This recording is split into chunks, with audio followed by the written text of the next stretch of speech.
Doc, how to count words na kayang sabihin ni baby? Yung mimicking, consider na ba yun na word? Kung mimicking na tinuturo mo sa kanya, tapos nasa sense niya, ginagaya niya, you're interacting with the child, well, tapos eventually sasabihin na niya yung words, that would be a good start. So hindi considered na word, pero it's a good sign. Yes, it's a good sign kasi ibig sabihin, trainable siya na magsalita kasi namimimik ka niya.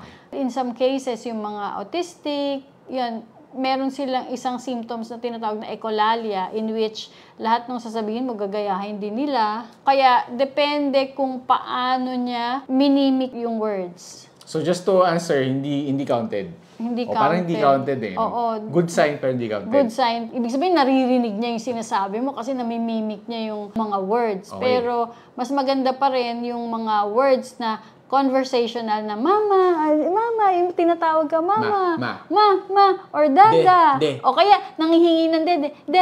O, di ba? Oo nga. So mas importante yung mga ganong klase ng words.